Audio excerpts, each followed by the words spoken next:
discours président Macky Sall mën nañ si jàpp ñaar ba ñett yoo nga xamante ni fës na si benn bi mu ngi ñaax sénégalais yi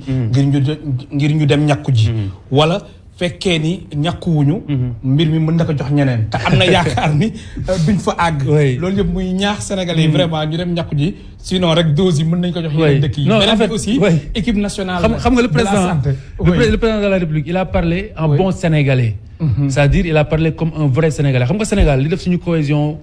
sociale moom mooy li ñuy oowee cousinage à plaisanterie xam nga Malick yow Cissé nga sant la ma neex ma wax la te doo si mer ma sant Jaxate lu la neex nga wax ma te doo si mer muy loo xamante ne day defar ay diggante loolu nag am na Sénégal ba ancré ba doon benn doxalin boo xamante ni c'est transversal donc président bu ko waxee ni mu ko waxee man noonu laa ko déggee ci wàllu cousinage laa ko déggee maanaam mbir maa ngi fi yittewoo nañu ko nit ki ñeneen yittewoo rey nañ suñu bopp ba am ko parce que yombul ba ci sax réew yi nga xam ne ñoom ñoo koy defar ngir ñu matale ko ginnaaw yàlla suturaal nañ ko jël bu ko nit ñi bu ngeen bëggule nag ma jox ko ñeneen seq nañ te moom sax nee na am na yaakaar ni quand même duñ fa àgg non duñ fa àgg ça mooy li ma la wax c'est il a juste parlé en sénégalais en bon cousin de tout le monde il en a parlé xam naa ni ñoom Antoine Diouf ak kii mbokku séeréeram yi après ñoom ñoo koy attaqué si wàllu boobu ñoom ñoo ko séq mais li am solo man noonu laa dégg de dama dégg ne il a parlé comme un Sénégalais comme un père de la nation parce que ça aussi c'est important ñu xam ne vaccination bi parce que boo seetloo président bi mu waxee li mu wax li mu njëkk a wax si tubaab moom la waxaat après si olof boo xoolee daf ñu paraphraser waxu fi lu ñu fa waxul avant muy jël kàddu gi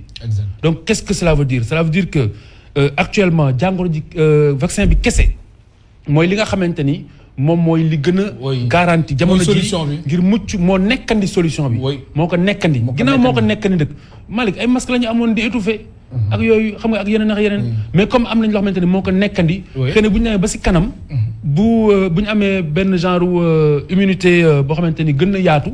xëy na sax restriction yi dina wàññeeku ñi war a liggéey dinañ liggéey ñi war a couvre-feu bi jeex yëpp jeex mais loolu ñi ñoo koy liggéeyal suñu bopp ala kulli xaal mais am na leen lu am solo lu mu wax président de la République moom mooy ñàkk-ñàkkuwaat bi waaw xam nga mooy tollanti bi xam nga Malick loolu je pense que ça va parler à toutes les femmes qui ont déjà eu des enfants parce que ku si nekk si ñun bi nga juddoo sa yaay docteur jox na ko carnet mu ñàkk ba nga jeexal donc waaw loolu je pense que aussi waa kër docteur ñoo xam ne moo tax ñu koy def parce que nee naa la stimulus la quoi c'est-à-dire ñi nga xam ne ñoom ñooy vaccin yi dañuy stimuler sa corps pour sa corps réagir pour bu ëllëgee bu ko jàngoro ji songee mu mën a jàmmarloog moom donc ça c'est important donc je pense que loolu du si dara processus la bu fekkente ne noonu la war a tëdd dañ ko respecté noonu leneen li nga xamante ne wax na ko aussi lu am solo dañuy équipe nationale xam nga équipe nationale de la santé équipe nationale de la santé bu ko président waxee daf may delloo rek ci la ma la waxoon ca njëlbéen ga lii nii du ndamu Macky Sall du doon ndamu Abdoulaye Diouf Sarr ndamu Sénégal lay doon suñu askan ñun suñu ndam lay doon. parce que mais quand même en politique aussi. waaw fekkee ni aussi dafa tombé ak ce régime. waaw loolu aussi am na solo. mais on est bien d'accord. on est bien d'accord ku nekk jaar nga fi am na loo def. ku nekk jaar nga fi am na loo tombeel ku nekk jaar nga fi am na loo réaliser ou pas. mais en tout cas tey jii lenn rek mooy li nga xamante ne nii moo ñu ëppal solo. du ban président de la République moo ñuy musal ci jàngoro ji ak ay pexeem. du c'est pas la personne. mais l'institution. l'institution bu ëllëgee xëy na dañ naan Macky Sall la mais li ñu njëkk mooy président de la République bi si jamono nangam jël na pexe nangam ak nangam ba yiir aw askanam te symbole équipe nationale aussi dafa am solo. dafa may delloo si li ma la waxoon sànq mooy maanaam. opposition pouvoir ak lu mën a doon bu ñu tolloo ci ay jamonoy crise bu concerné réew mi yëpp comme ni ko yeneen réew yi di defee dañu war a ànd ñun ñëpp. doon wenn say ngir matale ka ñàkku ñëw na ni communicateur traditionnel yi jógee bàjjenu gox yi jóg acteurs communautaires yëpp jóg